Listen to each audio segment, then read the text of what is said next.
Let people know when you're using AI or keep them guessing. Pandora's box is open, tossed it down the hallway, stamped out on it a few times.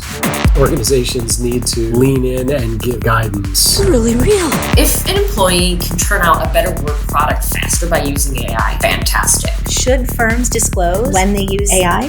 It is the promise versus reality. No matter what, you want to make your AI safe for the people. I swear, I didn't use AI.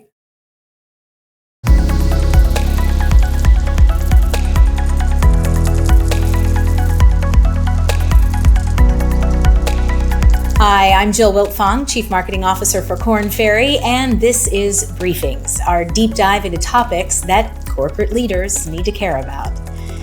Time to fess up. You've been using AI to craft your company memos, haven't you? Don't worry, your secret's safe with me. In fact, 3 in 4 knowledge workers say they're using AI to get work done, so you're in pretty good company. There's just one wrinkle. A new study found that workers who disclose that they use AI to complete tasks are trusted less by colleagues. Welcome to the era of the great AI paradox. On the one hand, everyone's expected to be working with the latest AI tools so you don't fall behind and potentially lose your job. But on the other hand, if you rely on those tools too much, your firm may decide your role can be replaced entirely by AI. And that's not to mention the potential legal and reputational minefield that can open up when it comes to firms using AI with customers and clients. So, what do? Let people know when you're using AI or keep them guessing? That's what we'll explore today, because the truth is we're all thinking twice now whenever someone says, I swear I didn't use AI.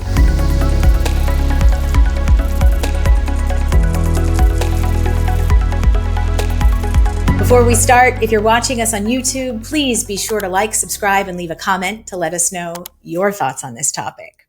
With us now are Brian Ackerman, Korn Ferry's Head of AI Strategy and Transformation, and Tamara Rodman, a Korn Ferry Senior Client Partner in its Culture, Change, and Communications practice.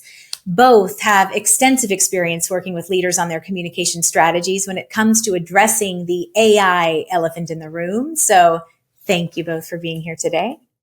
Thank you. I am sure many of our viewers aren't so sure about how using AI or disclosing AI use may help or hurt their careers. But before we jump into that, let's see what guidance firms are giving on AI. Turns out, not much. One study found only 30% of employees say their organization has either general guidelines or formal policies for using AI. Brian, does that surprise you? It does a little bit.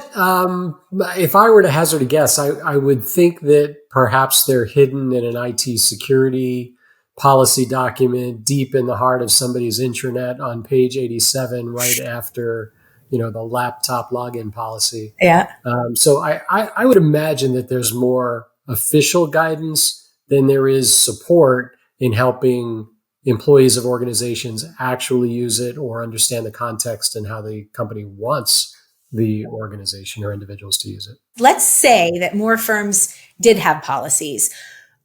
Would that be opening up a can of worms in a sense, or is it kind of a necessity now? We've kind of seen this legal and logistical troubles that can happen for firms when AI, for example, hallucinates. So is it better to have policies or is it better not to at the moment?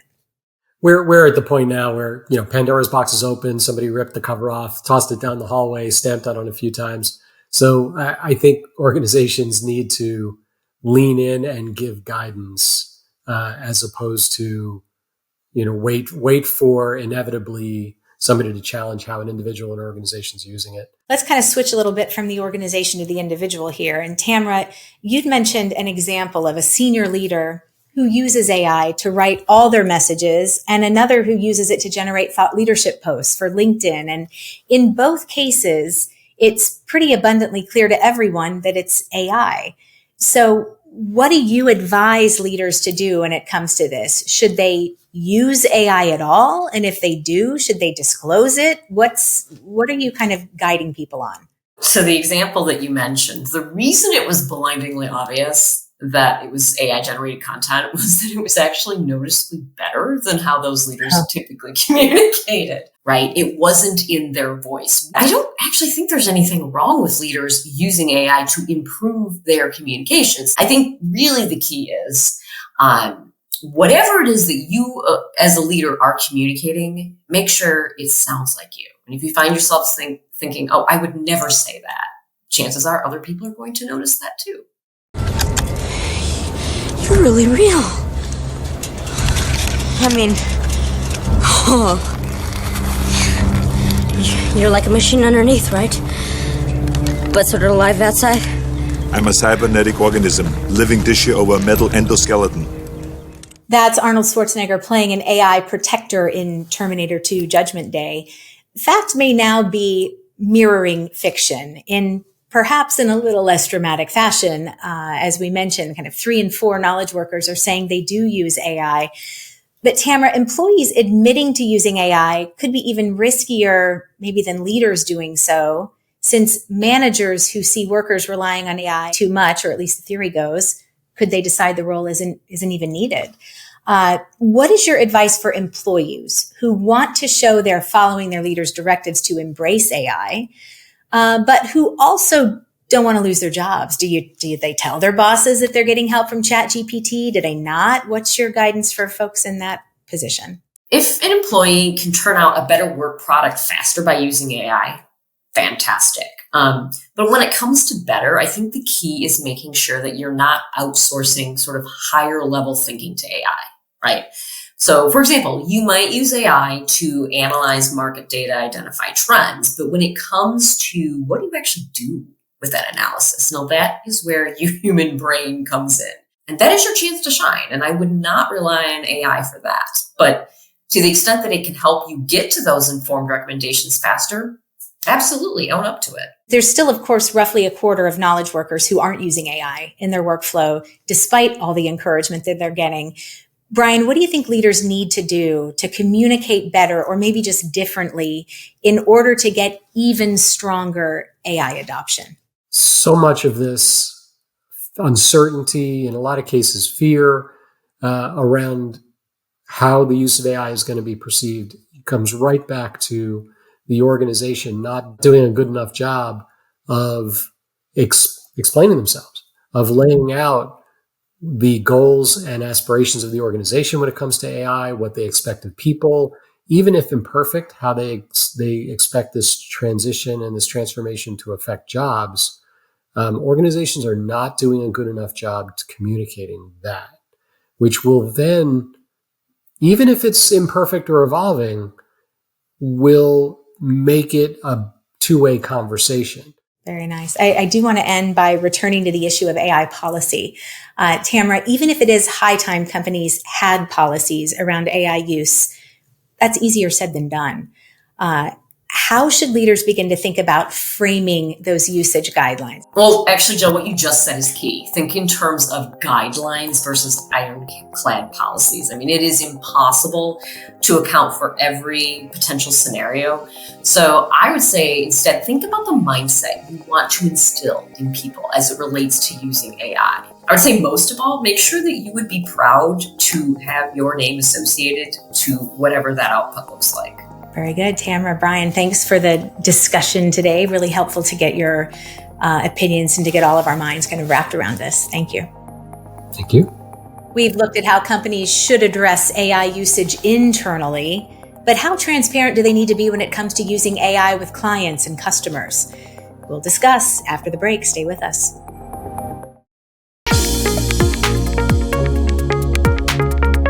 Hi, and welcome to This Week in Leadership. I'm Rupak Bhattacharya, and here's a quick look at what else is happening in business.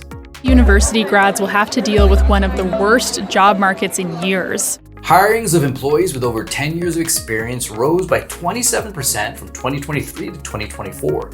Meanwhile, hiring for new grads is down 25%. Entry and junior roles are still posted, but experts worry with more experienced workers snagging those jobs, tech firms may face long-term issues not having younger workers ready to take over. How many direct reports you should have? 2 years ago, the average number of direct reports per manager was just 5. But now some firms are having managers oversee 20 or more people. Cost cutting is of course one reason for this, but one theory also says that fewer managers will enable faster decision making and better strategic alignment with the C-suite's vision. Gen Z's pivot from college to blue-collar jobs. 2 out of 5 Gen Zers are currently pursuing blue-collar employment, including 37% of those with bachelor's degrees. Though there is certainly a need for blue-collar roles to be filled, experts say the shift raises concerns for a corporate world looking for its own future leaders. For more insights from This Week in Leadership, head to kornferry.com/insights. Now back to Jill and our episode, I Swear I Didn't Use AI.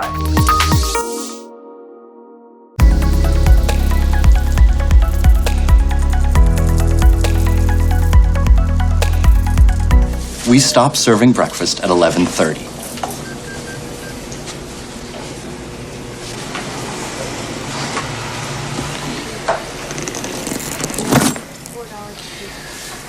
Rick, have you ever heard the expression, the customer is always right? We're back, and now let's step away from the issue of whether employees should disclose AI use to their bosses and ask whether companies should or shouldn't tell their customers or clients about their AI use. With us now is Anand Rao, a distinguished services professor of applied data science and AI in the Heinz College of Information Systems and Public Policy at Carnegie Mellon University. Before becoming a professor, he also spent multiple decades advising large companies on AI usage and innovation. Anand, thanks for joining me. Great to be here. Thank you. That last clip featured Michael Douglas in the movie Falling Down, speaking the old adage that the customer is always right. Well, over 60% of consumers believe that companies should disclose their AI usage. So tell me, are the customers right in this case? Should firms disclose when they use AI? I would say in this particular case, yes, the customers are right. I think one of the biggest challenges that I think we face with AI is trust. People trusting what the machine says or what the AI says. And I think in order to build that trust, I would say you definitely have to disclose. Okay, let's talk a little bit about that disclosure thing. So you have said that even with disclosing AI use, companies do need to be aware of over-disclosing. And you've given the example of a firm whose marketing team showcased a cutting-edge AI demo that was beyond the firm's actual AI capability at the time, which left customers a little disappointed. So I'm curious, where should leaders draw that line when it comes to how much to disclose on their AI usage? I think I would go back to the notion of trust here. It is the promise versus reality, right? So promising too much, I know as a marketing, you want to make it exciting for people to actually use it. And of course, we all know that there is a huge competition amongst firms to be slightly better than the other team and to project maybe far more better than the other team. But at the end of the day, the customers are using these tools, so they'll make out, right? So the hype versus the reality, or the promise versus the reality. So I would err more on being whatever we can do as the reality. A robot cannot harm a human being. The first law of robotics. Yeah, I know, I've seen your commercials. But doesn't the second law state that a robot has to obey any order given by a human being? That's a scene from the movie I, Robot, where Will Smith discusses the 3 laws of robotics made famous by science fiction author Isaac Asimov. In the real world, of course, we're now seeing more and more AI regulations coming into effect. There's the EU AI Act, which penalizes non-compliant companies with up to 7% of global revenue. And in the US, there's a growing patchwork of state AI laws now coming into place. Anand, you're not a lawyer, but given your extensive experience in the AI space, how do you recommend leaders balance not running afoul of all these emerging laws while simultaneously accelerating AI adoption within their firms? I think our research shows there are probably around 900 plus legislations in the States over the past literally 3 to 4 years on AI. So what do we do? How do we comply with them? Especially we want to be national, like most companies. I would sort of put the baseline as AI safety and security. So Okay. no matter what, doesn't matter whether there is a regulation or not, you want to make your AI safe for the people. Then I would put transparency disclosure, as we have been discussing, as number 2. That is required by law in some of the cases like the EU AI Act and a couple of other places as well. But I would also have it as a tenet, even if there is no law, the disclosure. You have also said importantly that there are some industries like banking that do need to be fairly restrictive around their AI usage because of issues around bias and fairness and things like that. Talk to me a little bit more about that. There is an impact to the individual. Obviously, checking creditworthiness and so on is very much what AI could do, but you need to be careful when it comes to that in terms of inclusivity, fairness, and bias. So I think that's why when you come to financial services, the regulators as well as the banks and financial institutions are very careful on making sure that the AI that they are putting out is not real-time learning. It can be tested, validated in the development stage and only then released. Really enjoyed having you on here today to talk about this issue facing companies right now. So thank you for being here. Yeah, thank you for having me. The executive producer of Briefings is Jonathan Dahl. Today's episode was produced by Rupak Bhattacharya and Zachary Dorr. And it was edited by Jaron Henry McRae. It contains reporting by Russell Perlman, Ariane Cohen, and Peter Loria. Our video segment contains original artwork by Fraser Milton, Haley Kennel, Jonathan Pink, and Sasha Kotschik. Don't forget to read our magazine, available at newsstands and at kornferry.com/briefings. That's it for Korn Ferry Briefings. I'm Jill Wiltfong. See you next time.